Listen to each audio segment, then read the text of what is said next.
ఏయ్ ఎట్టా పోతే తమాషానా ఏంది? పోయిందని చెప్పాను కదా నానమ్మ, ఇక వదిలేయండి.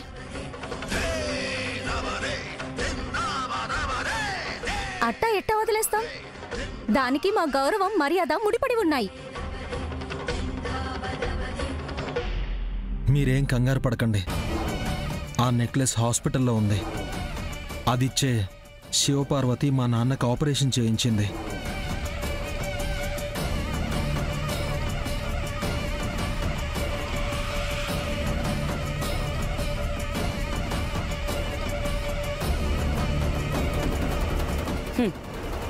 చూసారా నా మనవరాలంటే ఎంత జాలి బుద్ధో దాంది. ఒక మనిషి ప్రాణాలు కాపాడ్డానికి బంగారాన్ని పణంగా పెట్టిండది. చాలా మంచిది.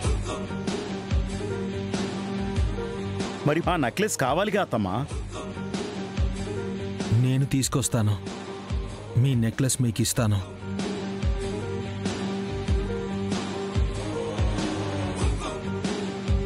చేతిలో డబ్బులు లేనప్పుడు అవతల వాళ్ళ చేతులకి బంగారు గాజులున్నాయా నగలున్నాయని చూసేవాళ్ళు వీళ్ళు. ఏం చేస్తాం, సాయం చేయకి తప్పదు.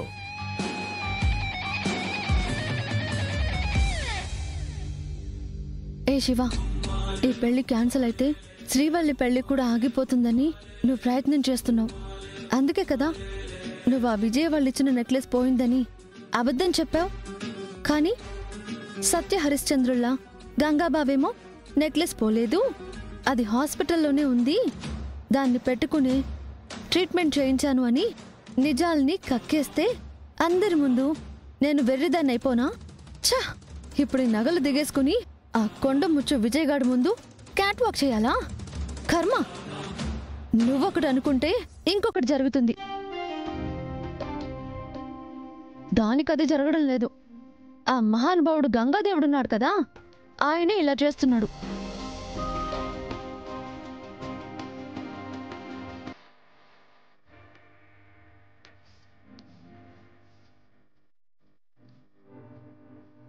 చూడు శివ, నీకు నేను నిజం చెప్పినందుకు కోపం రావచ్చు. కానీ వాళ్ళిచ్చిన నగ లక్షలు విలువ చేసేది. దానివల్ల మా నాన్న బ్రతికాడని నేను నీకు రుణపడి ఉంటాను. బాబు, నీకు దండం. అంత పెద్ద సెంటిమెంట్ డైలాగులు నా దగ్గర చెప్పకు. నాకు అసలే చిరాగ్గా ఉంది. నాకిష్టం లేని పెళ్లి జరుగుతున్నందుకు కంపరంగా ఉంది. నేనెందుకు చేస్తున్నానో నీకు అర్థం కాదు. నా కోసం అనుకుంటున్నావా? అదేంటి, నీకోసం కాకపోతే ఇంకెవరి కోసం ఈ పెళ్ళి ఆపాలనుకుంటున్నావు? చెప్పు శివ, ఇందులో నీ స్వార్థం లేకపోతే నువ్వు చేసే పనులకి అర్థమే ఉంది. బావా, నాకు మూడేం బాలేదు. మీరు వెళ్ళి పత్రికలు ప్రింట్ వేయిస్తారు, ఇంటి ముందు టెంట్ వేయిస్తారు, లేదంటే మంటే వేయించి అక్కడే పెళ్ళంటారు.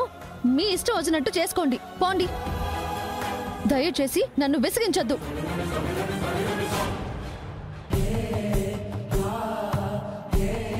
మీ గౌరక్కకి న్యాయం చేయాలని ఈ పెళ్లి ఆపాలనుకుంటున్నావేమో, కానీ అది తప్పు. ఎందుకంటే తనిప్పుడు ప్రాణాలతో లేదు. బ్రతికున్న వాళ్ల కోసం ఆలోచించు.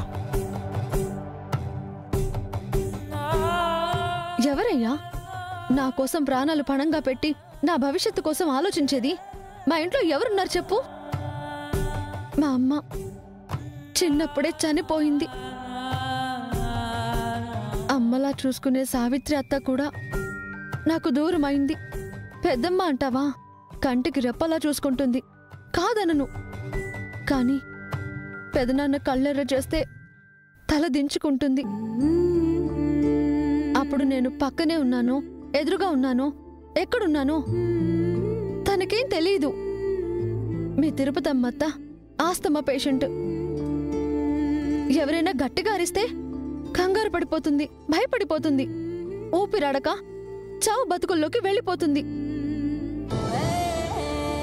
టైంకి మందులు వేసుకోకపోతే పోయే ప్రాణాన్ని కాపాడడం కోసం కూడా నేను రాజీ పడుతూ ఇక్కడి వరకు వచ్చాను. కానీ ఇంకా వయసుండి ఎంతో భవిష్యత్తుండే వాళ్ళ కోసం నేను ఏదైనా చేయాలని తప్పిస్తున్నాను. అది నీకు అర్థం కావడం లేదు. ఎవరి కోసమో నేరుగా చెప్పొచ్చు కదా. చెప్పకూడదు. ఏ? నేను చెప్పకూడదని మాట ఇచ్చాను. నువ్వు దబాయిస్తే మాత్రం నేను చెప్పేయాలా? అరే, మాటిచ్చాను అంటున్నావు, చాలా మాటలు మాట్లాడుతున్నావు. అందరి ముందు ఏం మాట్లాడుతున్నావో నీకు తెలియకుండా నోరు జారేస్తున్నావు. ఎవరైనా కోపడితేనేమో ఆ కోపం నా మీద తీర్చుకుంటున్నావు. సర్లే, నువ్వు కూడా నన్ను తిట్టడానికే ఇక్కడికొచ్చావు.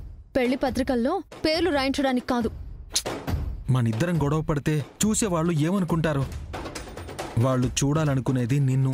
అవును మరి, ఈ నగలన్నీ తగిలించుకుంటే గంగరెద్దులా ఉంటాను కదా, చూసి చప్పట్లు కొడతారు. నువ్వు చాలా చక్కగా ఉంటావు శివ. నువ్వు చెప్పాలి మరి. నువ్వు చెప్తే తప్ప నేను అందగత్తనని నాకు తెలియదు.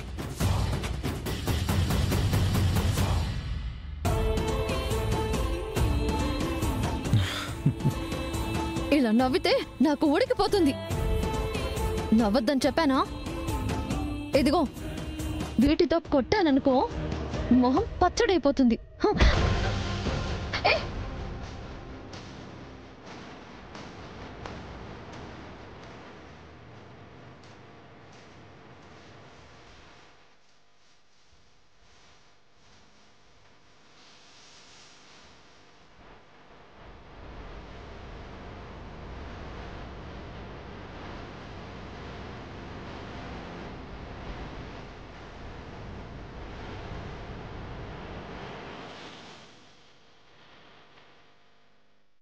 నేను ఏది చేసినా చివరికి నాకొచ్చిన సంబంధం పాడు చేసినా శ్రీవల్లి జీవితం అన్యాయం కాకుండా ఉండడానికే బావా అనవసరంగా తనకి మాటిచ్చాను.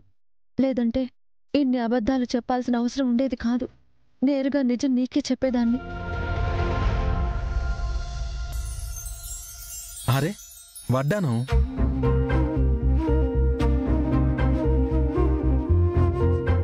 అప్పుడెప్పుడో నువ్వు పెద్ద మనిషి అయినప్పుడు వేసుకున్నట్టు గుర్తు. ఇలాంటివి బాగానే గుర్తుంటాయి. సందర్భాలు ఎందుకు గుర్తుండవు?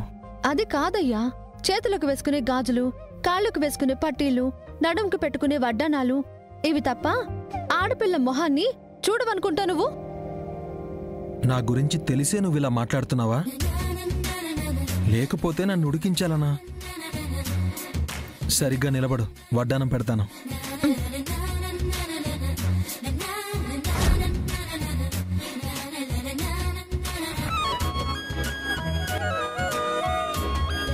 అమ్మ తల్లి, ఇలా దిమ్మలా నిలబడితే వడ్డానం పెట్టడం కష్టం. మరేం చేయాలి? 2 చేతులు చాపు.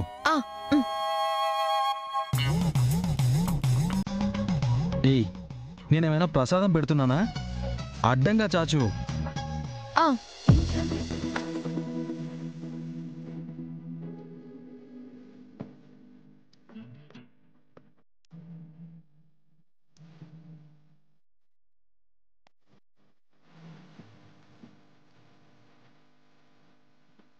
శ్వాసని వదిలి కడుపుని కాస్త లోపలికి పీల్చుకో.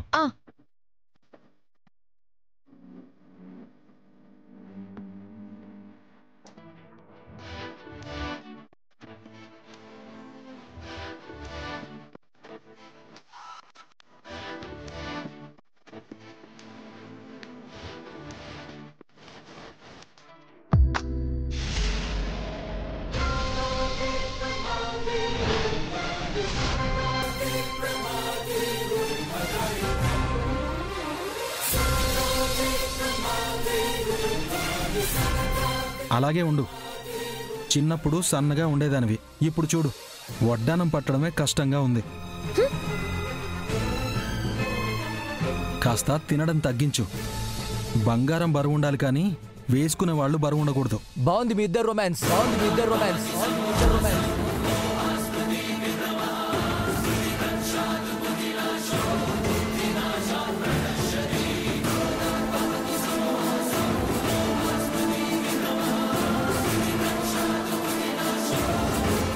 గదిలోకి వచ్చి శివ నగలు వేసుకుంటుంది అనుకున్నాను. నువ్వు దగ్గరుండి వేస్తున్నావు అన్నమాట. తాళం. నీ సంగతి చెప్తాను. విజయ్, ఒక్క నిమిషం. వద్దు, నువ్వేం మాట్లాడద్దు.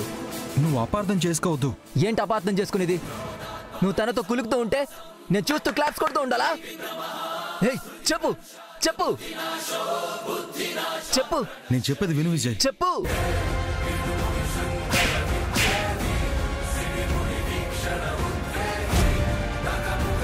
రాస్కల్, మా బావ కాలర్ పట్టుకుంటావా? చెప్తా మీ సంగతి. విజయ్,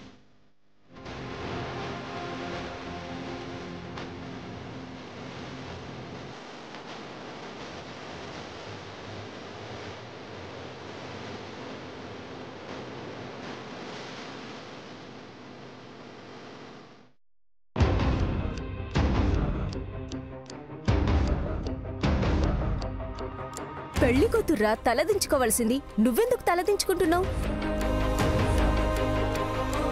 నిన్ను చెంప మీద కొట్టిన కోడలు పిల్ల తప్పు చేశానని తల ఉంచుకోవాలి కానీ నువ్వేం చేశానని ఫీల్ అవుతున్నావు? చెప్పు బాబు, ఏం జరిగినది? ఇంకేం జరుగుతుందండి? గదిలోకి ముందు నగలు వేసుకుంటానని మీ మనవరాలు పోయింది. ఆ తర్వాత వెనకాలే మరదలు వెళ్ళింది. మళ్ళా బావ కూడా లోపల దూరాడు. ఏం చేస్తున్నారని నా కొడుకు వెళ్ళి చూసుంటాడు. అడిగితే చేయి చేసుకొని ఉంటాడు.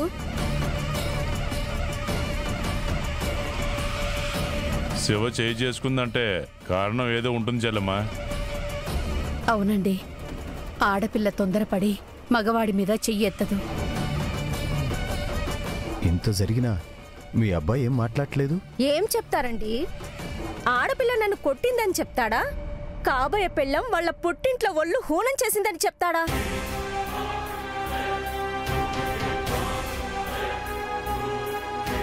జరిగింది కొంచెమే, నువ్వు ఎక్కువ ఊహించుకుంటా ఉండవు. చూడు పెద్దమ్మా, ఆడపిల్ల గదిలోకి ఆ గంగ ఎందుకు వెళ్ళాలి చెప్పండి? మీ కొడుకైనా ఎందుకు వెళ్ళాలి? నువ్వు మాట్లాడకమ్మా. అసలు వీడితో మాటలేంటండి? పెళ్లి పత్రికలు పంచకముందే మన అబ్బాయి దెబ్బలు తిన్నాడంటే రేపు అల్లుణ్ణి చేసుకున్నాక ఏ కీలు కా కీలు విరిచేలా ఉన్నారు.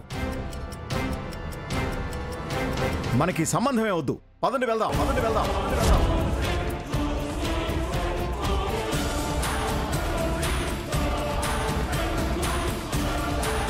అమ్మయ్యా, క్యాన్సిల్ చేసుకుని వెళ్ళిపోండి. పీడ వదిలిపోతుంది. ఏందమ్మో?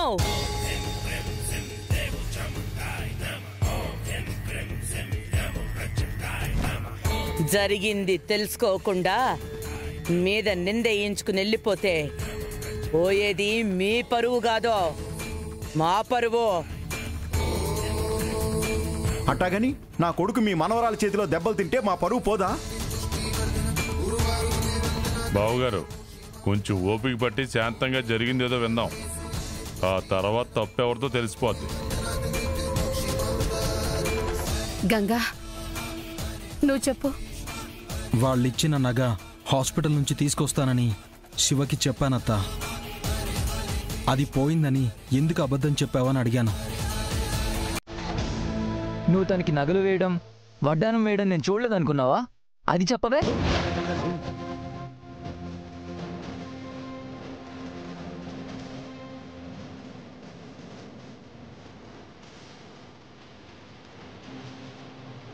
చూడు బాబు, మరదలికి బావ సాయం చేస్తే తప్పులేదు.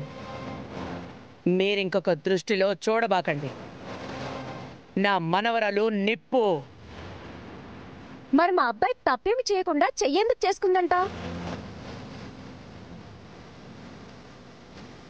శివ, నువ్వు నోరెత్తకుండా ఉంటే మాలో ఎవరో ఒకరు చెయ్యెత్తాల్సి ఉంటుంది.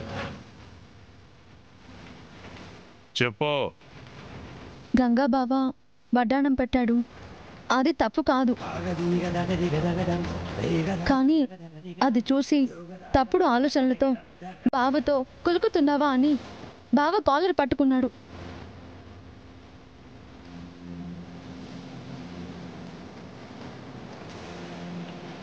అందుకే లాగి పెట్టి కొట్టాను.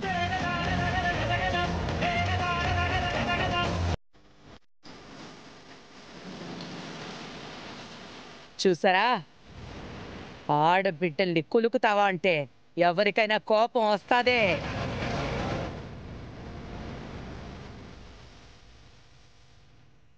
అంటాడమ్మా. ఆ నగలు పెట్టుకోవడానికి, వడ్డానం పెట్టుకోవడానికి సాయం కావాలంటే గంగకి 4 చెల్లెళ్ళున్నారు కదమ్మా.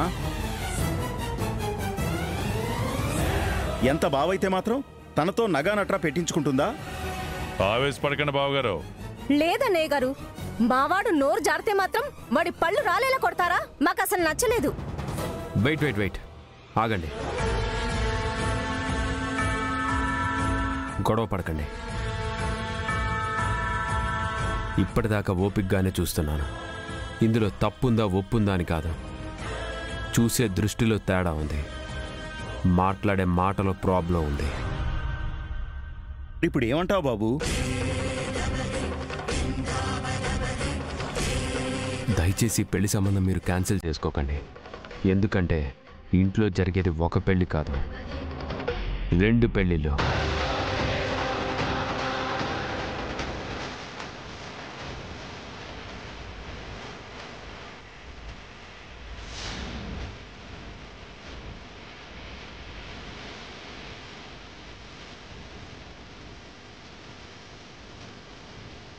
నిజమే, గొడవల్లో అసలు విషయమే మర్చిపోయి ఉండవు.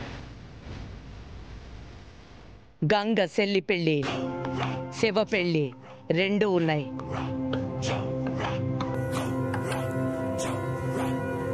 ఈ సంబంధం వద్దని ఇట్ట పోకూడదు.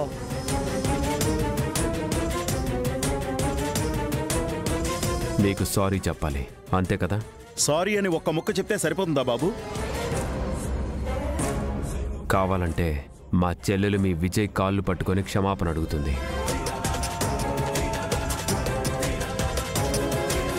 నేను చచ్చిన ఆ పని చేయను. అదేంటి శివ అలా అంటావు? తనెవరో కాదు, నీకు కాబోయే భర్త.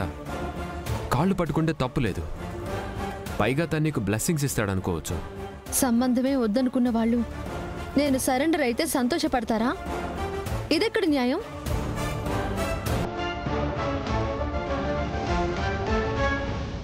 ఏయ్, నువ్వు మొండికేస్తే ఈ సంబంధం రద్దయిపోయి పరువు పోతాదే. శివ, నువ్వు దండం పెట్టి అతన్ని క్షమాపణలు కోరితే ఈ గొడవ ఇక్కడితో సమసిపోతుంది. నేనెందుకు కాళ్ళు పట్టుకోవాలి? నోరు జారింది తను, నేను కొట్టడంలో తప్పేం లేదు. అమ్మా, నువ్వు మాట్లాడకుండా ఉంటేనే మంచిదేమో. ఇది ఇంకా పెద్ద గొడవలా మారేలా ఉంది.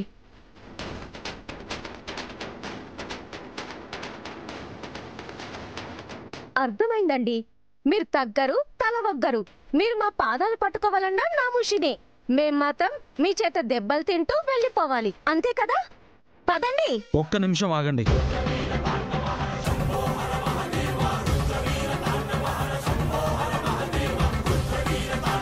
నేను ఆ గదిలోకి వెళ్ళడం మీకు తప్పుగా అనిపించిన, విజయ్ అన్న మాటకి శివ కొట్టడం మీకు తప్పుగా అనిపించిన, ఏదేమైనా సరే పెద్దవాళ్ళు మీ కాళ్లకు దండం పెట్టి నేను క్షమాపణ చెప్తాను.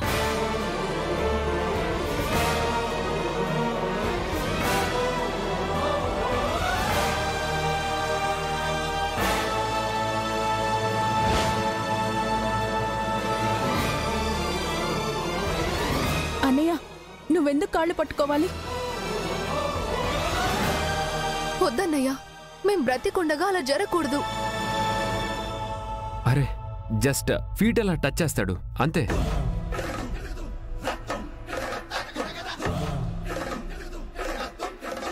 దయచేసి మా అన్నయ్య చెయ్యడు. మమ్మల్ని మాట్లాడొద్దని మాత్రం అడ్డు చెప్పొద్దన్నయ్య. కానీ నువ్వు చేసే పనికి మాత్రం మేము అడ్డుపడతాం. అవునన్నయ్య, నువ్వు ఏ తప్పు చేయలేదు. ఇన్ని అవమానాలు జరుగుతున్నా నువ్వు భరిస్తూనే ఉన్నావు. కానీ నీకు సంబంధం లేని విషయంలో నువ్వు తల వంచడం మాకు ఏ మాత్రం ఇష్టం లేదు. ఇది ఆడపిల్ల పెళ్లిళ్ళకి సంబంధించిన విషయమమ్మా, మీరు ఊరుకోండి.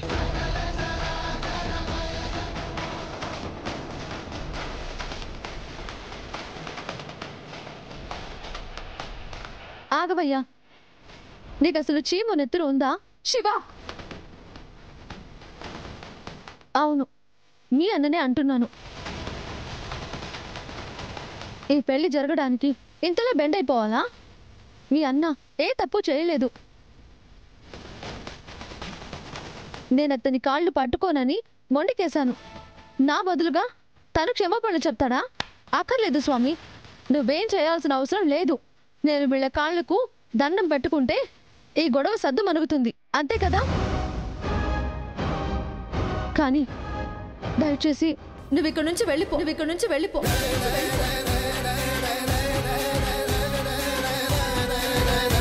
శివ, అవును పెద్దమ్మ, పెళ్లి పత్రికలలో పేర్లు వేయించారు కదా, ఇంకెందుకు ఇక్కడ? వెళ్ళిపోండి.